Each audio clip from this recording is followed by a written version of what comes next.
Yo, what is up TBU fans, and welcome to the Power Rankings number 5 post week 4. You're here with your two analysts, me, I'm back, Schady, and my co-host, nice. Not bad, not bad, nice in words. Yes, hello everyone, Shroomraver here. Good to have you back, by the way, Schady. Thank you. I know Jack sucks. Yes. Wow, there it is. Yeah, I'm back. Sorry for not being here, but I think Jack did a decent job. I didn't watch it yet. Yeah. That's the point. I trust Jack, a very good job indeed, at very short notice. Nice. So thank you to him for that. Yeah, But thanks, Jack. we are back with your regularly scheduled analysts, myself and indeed Schady, looking at the power rankings for this week, and things are really starting to align. But as we always say, this is entirely our opinions. This is entirely opinion based. So, you know, you may not agree with us, we may not agree with each other, we may not agree with you, the world may not agree, ladies and gentlemen. But as I say, it's entirely opinion-based, so indeed, feel free to leave your opinions down in the comment section below. Do you think we've got it right? Do you think someone should be higher or lower? Let us know. We are always very interested and very happy to see what you have to say about the orders of the power rankings. Indeed. And this week, Shroom's going to start us off, because we need to mix things up. Yeah. Yes, we are keeping things fresh as much as we can. So sitting at number 12, which indeed is for back down to 12. Unfortunately for me, is going to be Jedi with the Highland Houndooms. Yeah, my number 12. Sitting as well. at a 1 and sitting at 1 and 3 now after losing 3-0 to Dan, aka CG, in his last game. Both of their final games for a while for Jedi, and indeed for the rest of the season for Dan. But yeah, Jedi was running some questionable, interesting stuff, shall we say? Called questionable. I wasn't actually. He for one thing, we're gonna say he did run double slap Mr. Mime. You know, that was a a jovial smack talk gamble between Dan and Jedi. Dan encouraged to bring special Mega Pincer, which he didn't, and Jedi encouraged to bring double slap Mr. Mime, which he did, which I was not expecting him to actually do. I don't know why. He does enjoy running these things. He's always up for a challenge. So you know, he did that, which was intriguing. I mean, you can call it a challenge. Because that's what it would have been a challenge for him to get a KO with double slap Mr. Mime.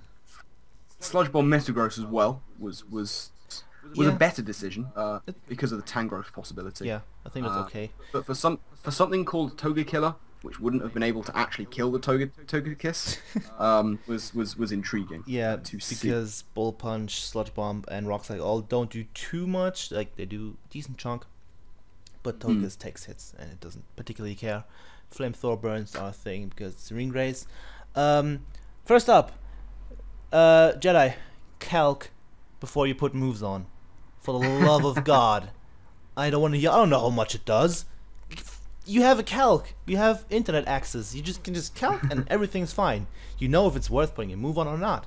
Awesome, everything's cool, but you don't. I know. I don't understand. He does have Scottish potato instinct. Ah, it's true. There you go. Which is never ideal. Next thing, no Hydro Pump on Rotom Wash against a team that has Mamoswine and Excadrill. Why is beyond me. Then the most upsetting thing, HP Rock Volcarona for a Mega Pinsir. I repeat, HP Rock Volcarona, a fire type, for a Mega Pinsir. Yeah, that was questionable. That doesn't make sense. Fire Dance kills. I'm almost 100,000% sure it kills, because it's a Volcarona. So that's a waste of moveset. Could have been Quiver Dance or whatever else you want to pack. Psychic for Hariyama, cool. Could have been Hurricane if you're 100% real. But yeah, I don't want to. Yeah, those misses are a thing. Yeah, exactly. Hariyama is a threat that you don't want to be missing. Exactly. A Hariyama. So, I don't know how you could miss a Hariyama. It's yeah. Psychic is a good idea. Yeah. And I have to say, I still like what he's doing with Skuntank. He went Life Orb this week. I like what he's doing with Skuntank. It's proving to be a real asset to his team. And when it was tricked to Scarf, it actually became almost even more threatening. When it was given a Scarf, and suddenly it was a massive problem for the likes of Latios with that Scarf Night Slash potential crits. So yeah, I like what he's doing with the Scum Tank. Just want to start liking what he's doing with everything else. Yeah, that's pretty much. There were massive threats on Dan's side that he didn't really have anything for. Spec Stundy being one of them. Yeah. Sash Volcarona would have been a good idea, in my opinion. I think he had lefties. Don't quote me on that, but I think that's what it was. Sash would have been better. There was also no setup on the Volcarona, which I guess there's a Mega Pins on the back.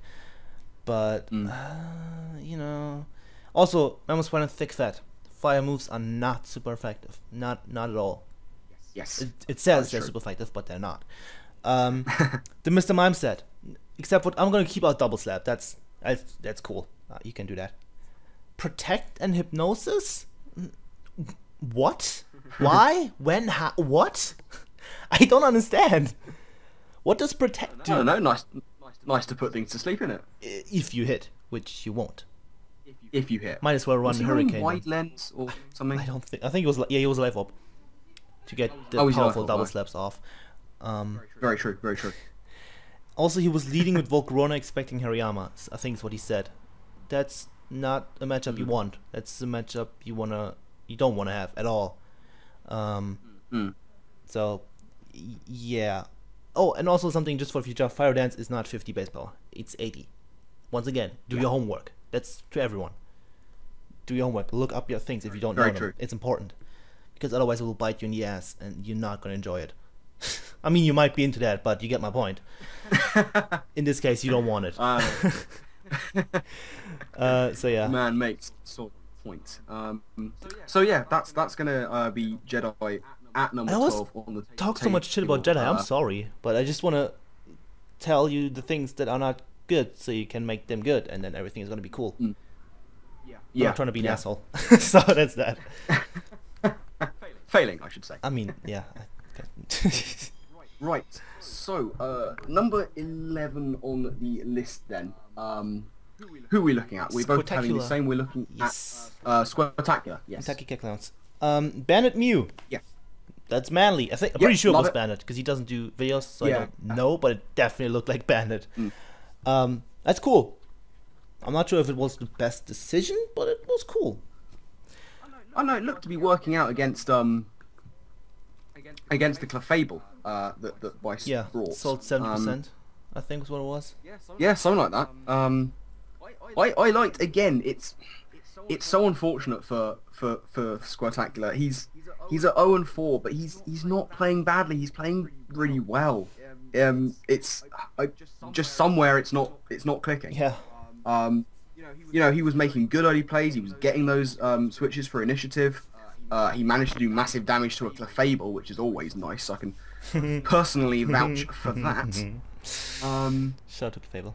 And he had some really nice sets, and things almost worked out for him at the end. Making the Healing Wish play with Shaman onto damaged Scolipede, getting it right back up to full, and looking to do some real damage. Yeah, it's kind of unfortunate that things don't work out for him. Have that much power behind it. Yeah, and he's still suffering from the curse of Zod X. Oh yeah. Oh god, we're suffering some serious internet problems right now. It's not working. We will be sorting them out at some point. Are we still on though? We still good stuff. Okay. Kind of. Yeah, we're still kind of there, but we will get that fixed as we go. But yeah, Josh, it's almost like I don't know what's happening. That he's playing really well, and it's just not working. Yeah. For him. It's just not. He would be higher in the power rankings. It's just that he doesn't win, and there's no justification to put him higher. Yeah. And as you mentioned, Zod X is not doing anything in league formats. It's just how it goes. Yeah. Unless you're you're John Pokemon and get crit, then it does things. This very true indeed. So yeah, don't draft Zod X, kids. It's not healthy. Yeah, it's not good for you. Like drugs. Yeah. Zod X is drugs confirmed. Old men in white things, cars. That too. Yeah, get my joke, which was terrible. You get what we're going. Zod X just really isn't working out, and it should, but unfortunately, it's just one of those things that, much like Josh not getting those wins, wins. Maybe he should be with the way he's playing, but it's just not working out. It'll click. I'm sure it will for him. I'm sure it will. If he keeps playing as well as he is, the wins will come. They have to. They surely have to. Maybe it's because he has Zardex, you know? They're both good on paper, but it just doesn't happen. Maybe it really is cursed. That's some mystery shit there. A question for the philosopher. Okay, moving on. Right, so we are, as we say, going over number 10 now on our lists, and once again, we do have agreement here, both of us with CG and the Blastburn Rovers at number 10. Yep. Going into Dan's last game in charge, he's, as we've said, is stepping back due to IRL stuff that, you know, has to take priority sometimes. But managing to at least go out with a win, taking the 3-0 over Jedi and the Highland Houndooms, giving him a 1-3 record.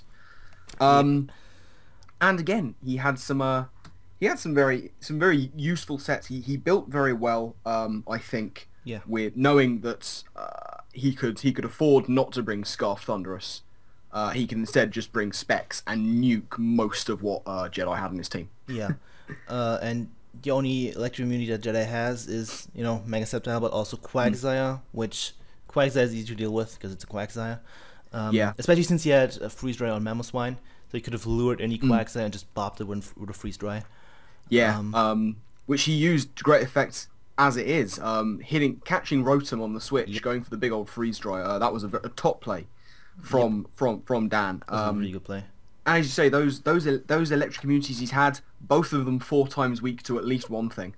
In the case of Mamo, it's 4 times weak again to Freeze Dry as well as the potential HP Grass, which Dan could have thrown onto pretty much anything. And yeah. So I like that. I think there was something else I can't remember right now. So that's nice. Well, Spaceman. Spaceman, exactly. Always good to see Spaceman. Spaceman is back. We like Spaceman. Yeah. Maybe Kyle can do that sometimes. Yeah, not all the time, because then Dad is gonna get mad that you overused the joke. Yeah, you can't overuse it. Just, you know, maybe on like the big events of games, you know. Yeah. We'll see. We should mention he did lose him on to Mr. Mime. Yep. So Dan lost officially. Which is, you know, less than ideal. And he didn't bring special Mega Pincer, so he didn't bring. I'm disappointed. I am disappointed. I am devastated. Yeah. I mean, you know, aside from all these little things that we can mention, you know, he's played a very good game here. Yeah, once again, he just nice for him to sort of step back from the league on a win. Always nice to see that, I think. Yeah, and I think Kyle has a decent spot on the power rankings to start, and in general, as his replacement, because Kyle is probably one of the best league format battlers I know. So that's gonna be interesting how he takes a team from a lower point on table or spot on table. Maybe in the playoffs. Who knows? You never know. I mean, we have seen Jack come in and take charge for a couple games and get a couple wins. Yeah.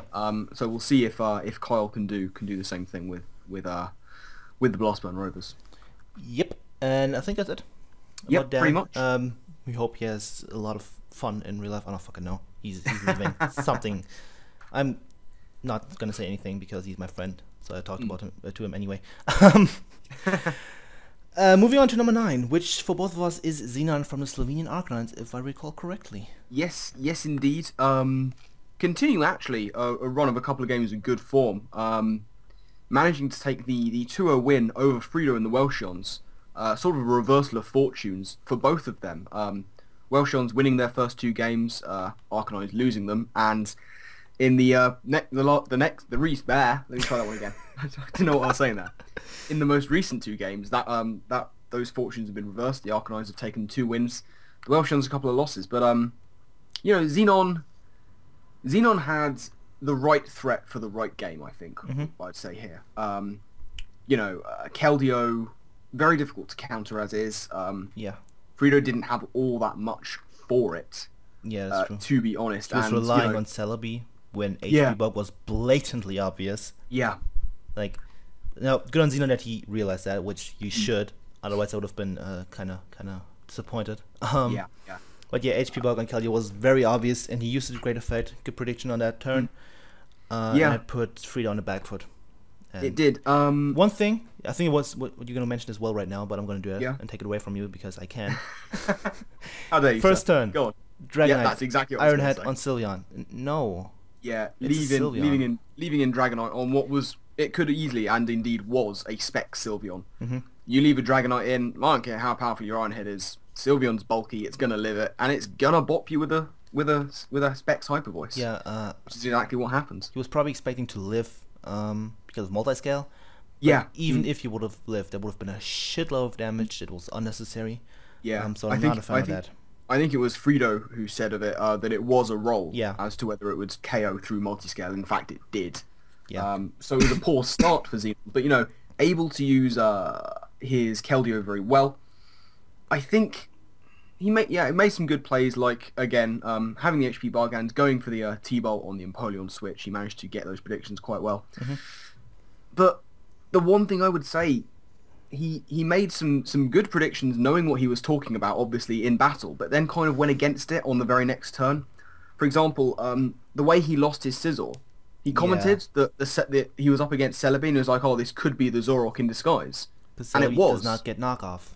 Yeah, you can look it up real quick in a battle. Like it was the Zorok in disguise, and he left Scizor in to die to a flamethrower, which was less than ideal. Yeah. I think. But this being Xenon, able to pull it back again with the help of that Keldeo, and the Crocodile as well. Yeah, good end game play with the Crocodile, saving that, knowing that he had to use it to take out Manectric, saved it very well for that exact job, and as you say, able to take the 2-0 win. So he's looking to be in good form.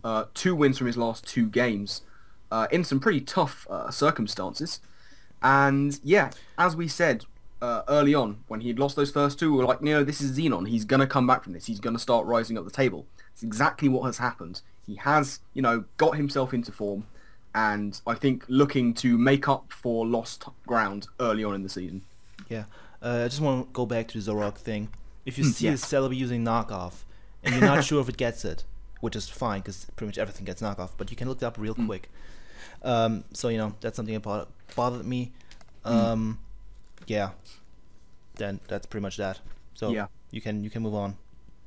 Yep, moving on to position number 8. And once again, aligning very nicely, we have the same person at number 8, and it is going to be Scissorsome. Good to see him back taking charge of his team for the Week 4 match. Scissorsome and your Somerset Scissors, unfortunately taking that very, very narrow, the narrowest of 1-0 losses. This, I think, was one of my favourite games of the week. There was a lot of back and forth. There were some nice predictions on both sides. It was very close. Something that bothered me about Cis team building though. Bringing Megalopony in that game. I don't think you should bring that. I love Megalopony. I think it's an amazing Pokemon, but against Gabe's team, not so much. There's an Uxie, which I have to admit, it waltz Megalopony to hell and back. Absolutely walls it to hell. So does Chestnut, for example. Yeah. There are a lot of checks like Rotom Heat is Cavalier can live a hit. They can always do a lot of damage. I mean, Fire Punch is the thing. I'm not sure if he had it because he didn't see a team video yet. But there's just so many things on Gabe's team that take on, check, or counter Megalopony. So I think bringing that was a bad idea. Bringing Hydreigon or Noivern, maybe even Zapdos. Would have been a lot better. Would have helped him a lot.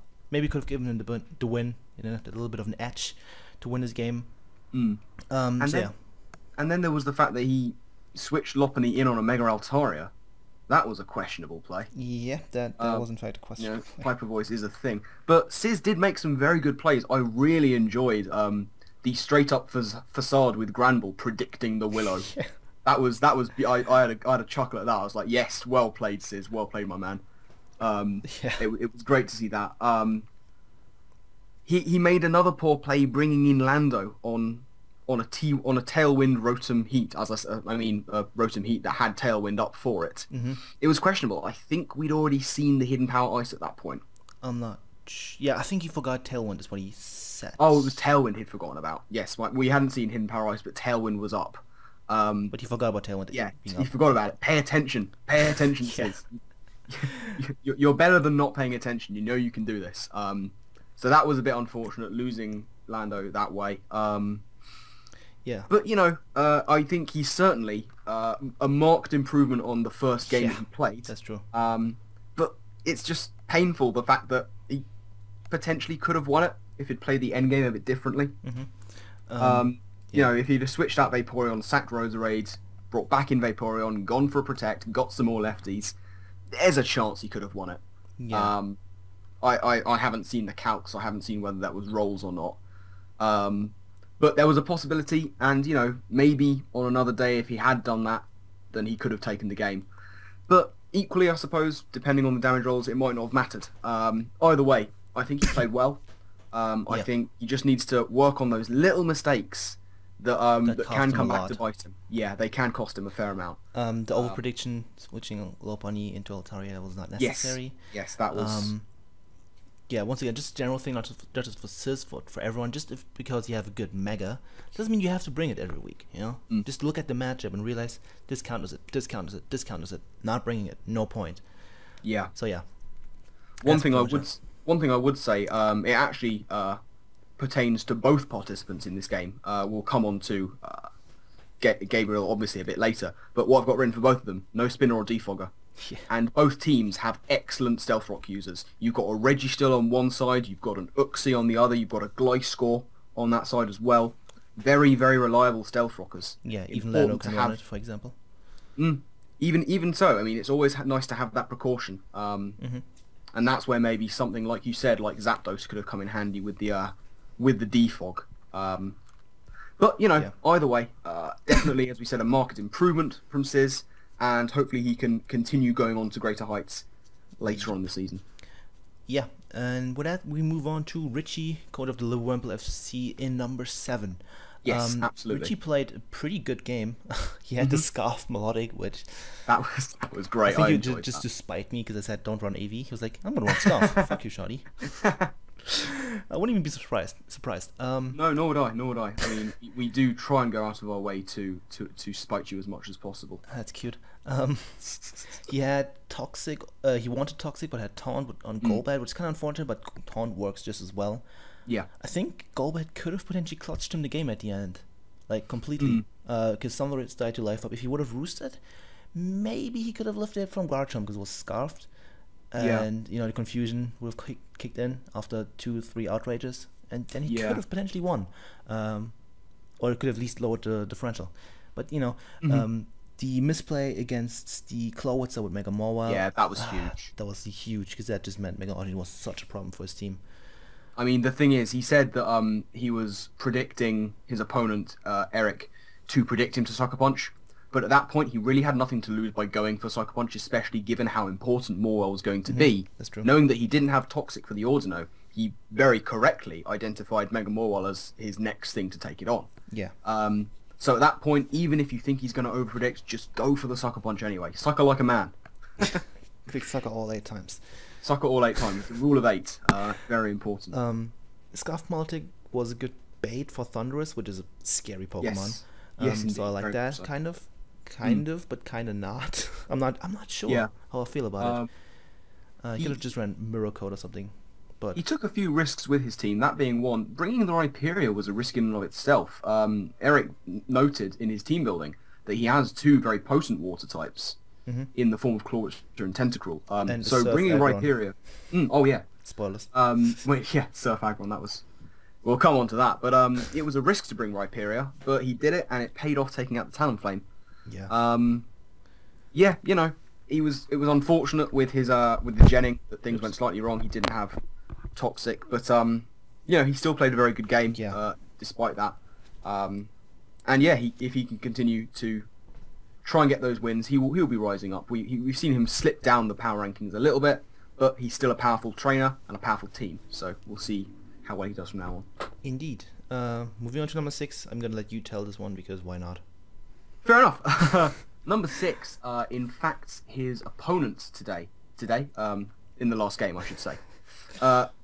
Eric, Ashton Akai, the Bristol City Fletchlings, taking the 2-0 win, as we said, over Richie and the Liverpool FC, bringing him to a result of 2 wins, 2 losses, so he's sitting sort of mid-table at the moment. I like the team building a lot. Yeah. once again, it's those speed EVs, isn't it? Yeah, that's part of it.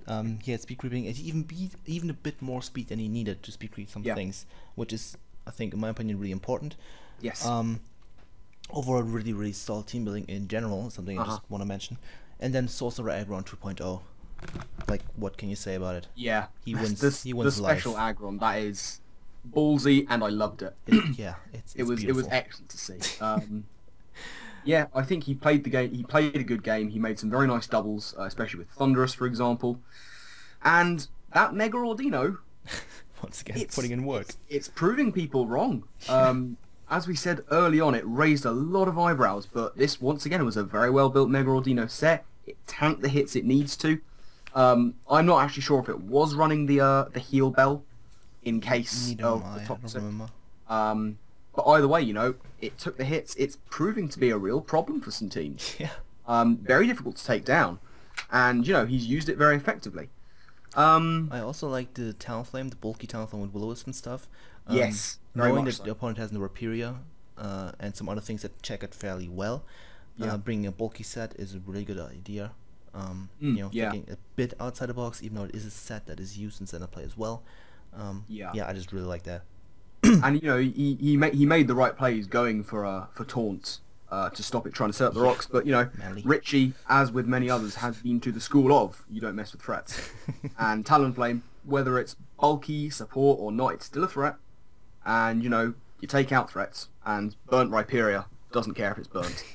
It's still going to Stone Edge Talonflame into oblivion. As far as the last thing I would say about Eric's team goes, I always question Water Pulse Glowitzer. I know it gets boosted by Mega Launcher, but I'll always prefer to run Scald, especially against a team like Richie's with that many potent physical threats. That 30% chance, which we all know it's not really 30%, it's like 75%, possibly even 76%.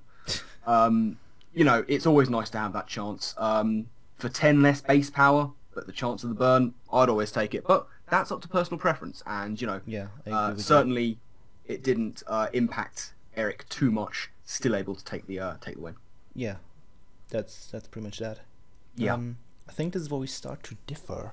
Yeah, as we go on to number 5 in our lists, for the first time this week, we're actually going to have a difference of opinion, which is strange. You know, usually we've disagreed long before this. But who do you have at number 5 on your list, I Charlie? do, in fact, have Gabriel from the LA Galaxray. I just don't see a reason to move him up. Like, he played a good game. He played a really solid game against Sis. It was against Sis. But the people above him, it's very, very close. That's all I'm saying. It's really close between those people. But moving the people above him even further down, I'm not sure. It doesn't sit well with me, considering how well they've played. Gabriel, of course, has played it well as well. I'm not saying that. I don't have a lot to say. I'm still very unsure about my top 5. Yeah, it's getting to the point. It's difficult to move them around and decide exactly who you want where in this kind of upper levels. Everyone's at a very even kind of playing. There's no obvious this person is far and away above anyone else. If there are differences in ability, they're minimal. You know, everyone's at a very high level of technical ability. It's difficult to choose sometimes. I think I'm going to leave. Which is, say, why we're so close in our findings this week. Yeah, I think I'm going to leave a lot of things from Gabe to you because my memory is starting to. I do have a lot to say about the LA Galaxy because my memory is not playing a good game with me. But as I say, I'll get on to Gabe when I get on. I just know that he played a solid game. He did. Performance. Once again, no mistakes, which he had in the first 2 weeks. He's getting away from that. Makes me happy. Very Speed much so. creeping is what I remember. Makes me happy. Being Scarfers on a Tailwind, beautiful. Yeah, perfect. Love it. So that's the main things I have in mind, and I want to mention. It's just that the top 4 top 5 even is really close together. Yeah, agree. To the point where moving someone down just always feels weird. Absolutely. So moving on to your number 5, I guess. My number 5, I have Vice of the Twin Leaf Tyrants, sitting at 3-1 with that big 2-0 over Josh and the Kentucky Kecleons. he did manage to get over some early unfortunateness, which is definitely a word that I definitely haven't just made up. Unfortunateness. It will be in your next issue of the dictionary, coming in spring of next year, maybe. I don't know. Wow. Anyway, nice advertising. I don't have shares in dictionary companies, not at all. Not yet. After this. So video. yeah, Vice and the 20 Tyrants. Getting over that unlucky flinch early on. To the Clefable. It also got critted, I believe, by Raiku's Shadow Ball. So he had no manner of luck at all with Clefable. On a personal level, I always like seeing Clefables go down. That makes me sad. I love Clef. Clever's love. Clever's life. Some very nice ideas. Scarf T-Wave. We've seen a few people run Scarf T-Wave. Bice, I believe, has already run it before, but Scarf T-Wave on the Raichu. It's a safety net. Kind of like it's a very nice Thunderous Eye, I guess. Yeah, precisely. And he also had another T-Waver. I forget exactly who it was, but I know he had two. And when I was watching sort of the team building process and looking at the fact that he'd brought those, I questioned it. Because, the Kentucky Kecleons, some of their mons are a little bit slow, but then you see how it came into play. And you realise why he had Scarf T-Wave and another T-Waver. Because, of course, the Kentucky Kecleons have Scolipede. And you don't want an out-of-control Scolipede with a couple of speed boosts up. Especially if it's baton pass or something. Absolutely, especially if it's baton passing. And though that T-Wave did come in clutch for Bice, managing to get it off before Scolipede went too crazy with the boosts. So it did come in clutch. I was proved wrong. I thought it was a bit of a mistake to run both of those, but I'd say I was proved wrong. He continues to use Mega Pidgeot very well and very effectively. Yes. I like the way he's using it. He's used offensive, and once again this week he was running specially defensive, I believe, with the Toxic. And it's always the sign of a great player in a good game. He didn't need to resort to his 6th Mon. Only 5 of his Mons hit the field. A fairly... the scoreline was I think fair. I think the fact that he only used 5 Mons doesn't necessarily reflect the game. It wasn't a massively one-sided dominant display. Well won by Bice, and as we said, he's looking really good in this competition. Just that one loss, but yeah, he's looking really good to rise up the rankings pretty quickly if he continues to use his mons as intelligently as he did this week. Yes, indeed. Moving on, I think. Yeah. Yep. To the number 4 slot. Do you want to go over your number 4 first? I think we might have the same one, do we? I have Fredo. Oh, so do I. Perfect. Excellent. Another agreement. Excellent. Fredo from the Welchians. Fredo and the Welchians, taking that 2-0 loss against the Arcanines. Let me start. Go for it. Fredo, you have a Celebi. Your opponent has a Keldeo. What is your opponent gonna run? HP Bug. It's the most obvious thing in the world. I don't understand how you were not expecting that. I know you're a good player. You said, I was questioning it in the comments, he said he was expecting HP Ice. Why? You don't need something to hit Crobat. Crobat gets bopped by Hydro Pump and doesn't want to take a Scald in the first place. So there's that. I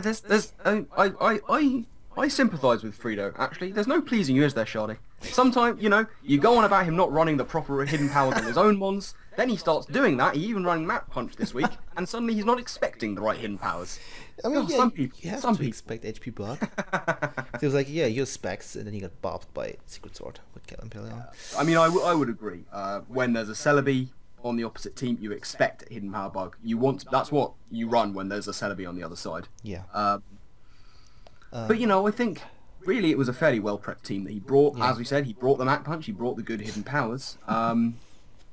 He played his Zoroark pretty well, but he had a problem with Keldeo. He just didn't really have any counters to it, and whilst he had Mega Manectric, who was obviously a massive threat to it, the problem was the fact that he didn't have any counters to Keldeo. Every time Keldeo came in, he had to sack something in order to bring in Mega Manectric to threaten it out. Pretty much. And, Xenon had the answers to Mega Manectric, whilst Fredo didn't necessarily have those for Keldeo.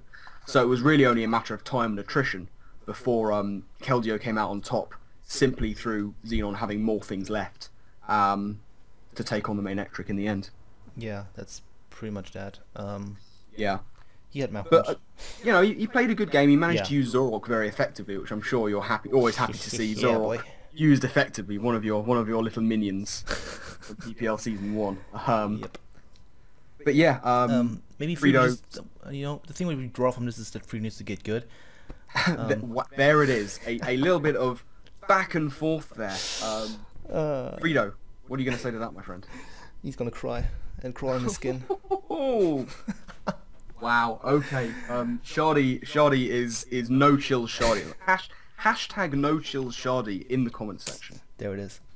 If you got to this point in the video, I think.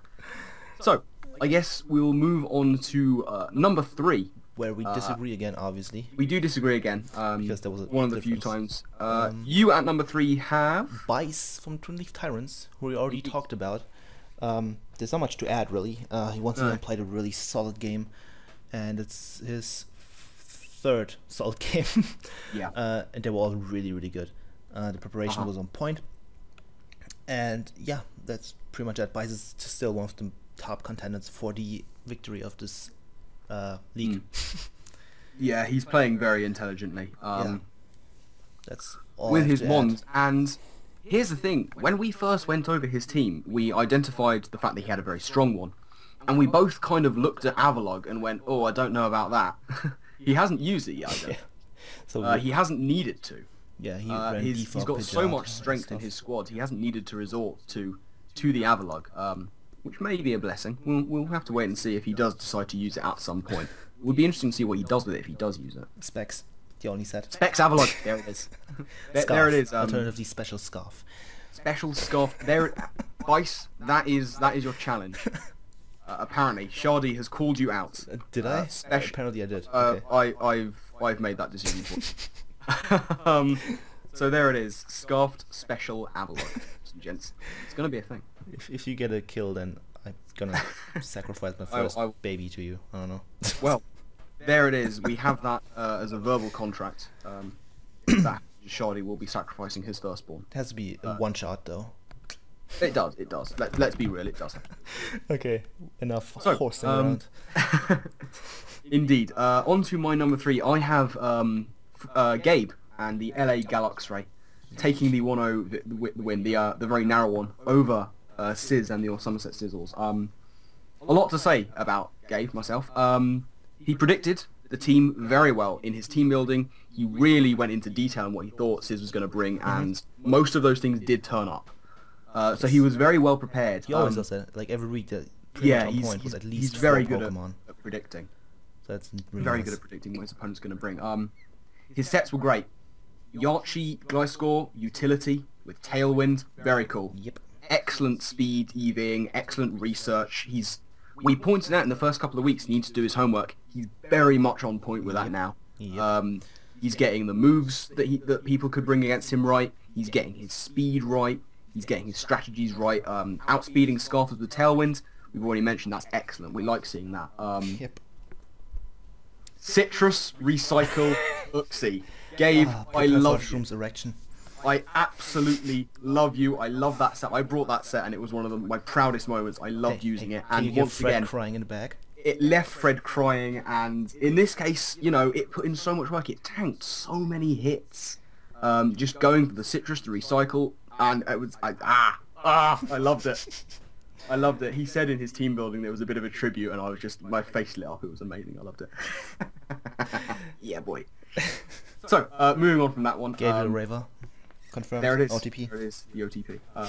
He had lots of ice coverage. Obviously, one of the massive threats against his team and most teams, the Lando.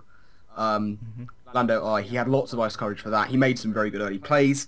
Great use of that Tailwind and Initiative. You know, it's all very well prepping for it, but you've got to be able to use it effectively as well. Yep. And he did. He may have defaulted to U-turn a little bit too much. There was a moment where he U-turned on a Lopunny that he didn't need to, and it did come back to bite him a little bit. But he had played a very intelligent endgame with Altaria versus Vaporeon, luring in Sizz, thinking he was safe getting the burn on Altaria, when in fact that was exactly what he wanted. Meaning he was able to bring in Ambipom for the risky, but necessarily so, ending. Ambipom being very much the thing that could win him the game at the end, able to take out the Vaporeon. knowing he had to bring it in when it was about 70% of health without a wish waiting. And then he would be able to take a scald, which he knew. He just had to make sure he didn't get a burn, which he didn't, which was very lucky. So yeah, a very intelligently played game overall, I would say, minus a couple of little things that, you know, could be improved on, but that's, you know, everyone has those moments where they think, I could have done that a bit better. Very true. Very, very well played game, I think. Deservingly third position for my money. Yep. That's pretty much... Yeah, I don't have Yeah, anything else to I would say so, which leads us on to the top two, where once again our lists align. So in second place, both of us indeed have Enzo and the Swiskers. Yep. I have a couple things about Enzo. First up, I would have liked to see defensive Victini. Yep. It's not necessarily, it's just something I would have been happy about. In general, Scarf Victini I don't think is the right decision against Anima's team. It doesn't check too many things well. Greninja to some extent, depending on what type it is at the moment. Yeah. But there's a Hippowdon, there's another Molar. The set you run is Expert Belt with, you know, Grass Knot, and maybe even both Energy Ball and Grass Knot, because Molar is not the heaviest. So that's something that kind of bothered me. Bringing Chansey from the bench was a good idea, because Very much Greninja, and you just bop that thing or take it on for days. Speedy Vs, there were Speedy Vs, very well, but not on Victini, which I think would have been a really good decision, because it was Scarfed. If he, you know, wants to go to Scarf Victini, having a bit of bulk on it would have been really helpful to switch into Metacham a bit better. It's still not a counter or a switch in, but it would have been at higher health. Could have lived probably 2 hits from stuff and things from the Metacham. That would have been helpful. Yeah. So yeah, Speedy V's on all monsters, not just one. Getting into the game, he had early game momentum, but then he just let it go.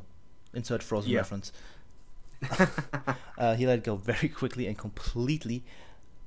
And I'm gonna let the other thing to you. I don't want to take everything away from you. Yeah, I mean, again, some of his sets I really enjoyed. I agree that bringing Chansey off the bench, especially in partnership with the AV Suicune, very useful against Anima's very specially powerful team. Things like Starmie and Greninja, as we mentioned. Very, very potent threats, but stuff like AV Suicune and Chansey can take it on.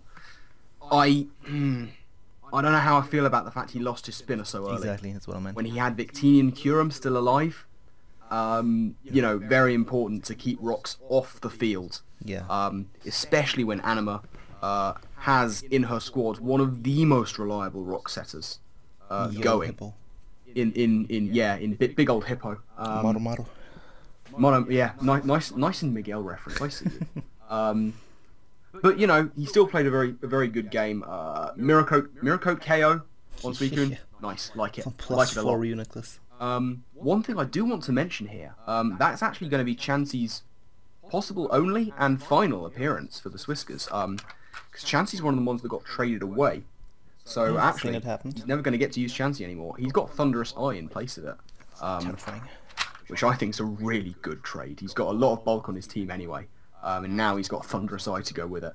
Very powerful stuff. And I expect to see Thunderous Eye put in a lot of work for Enzo in future games. Yep.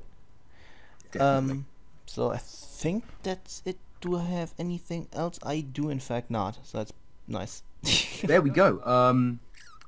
You know, that means what we can do is move on to number 1 on our list. And, of course, we agree on it. You know full well we've only got one person left on our list.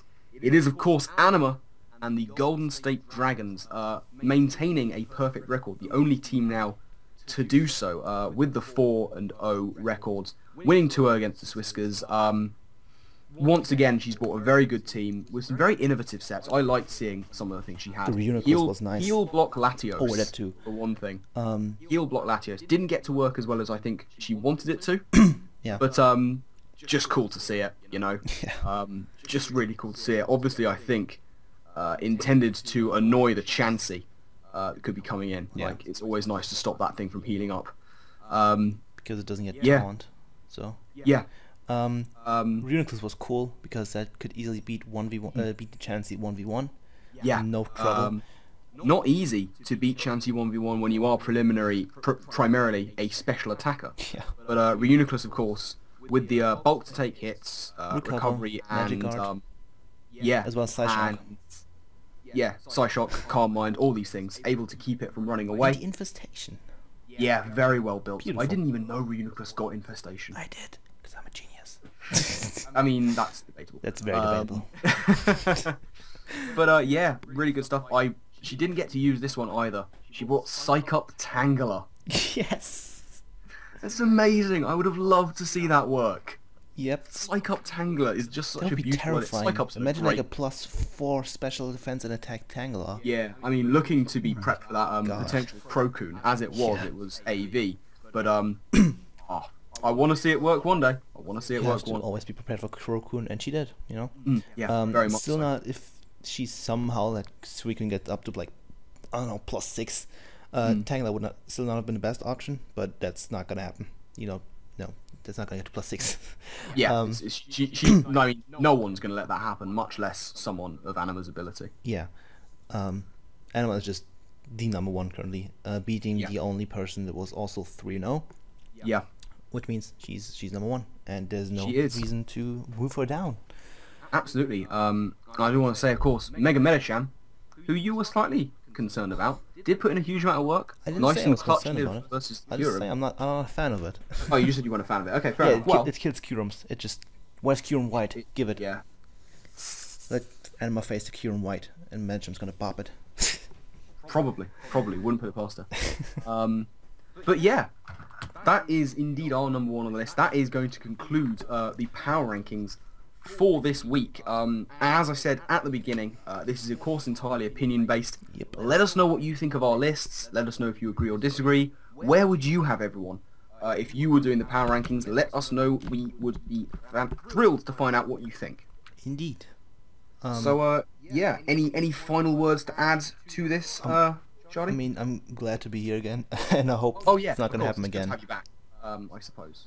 I hope it's not gonna happen again. Stuff, Yes. things, English words. So yeah, thank you for watching, and yeah, you can do the outro, because why not? Shall I do the outro? Well, okay, there it is. That is our final words on the matter. So as Shadi and I have said, thank you very much for watching. We do hope you've enjoyed. The next video you'll see us in on the channel will be next week on Tuesday. We will be back with the Union News for all your news updates that you might need to stay updated on all things TBU. We'll be here telling you what's going on. So until then, thank you once again for watching, and we will see you next time. So take care, TBU fans. Goodbye. Goodbye.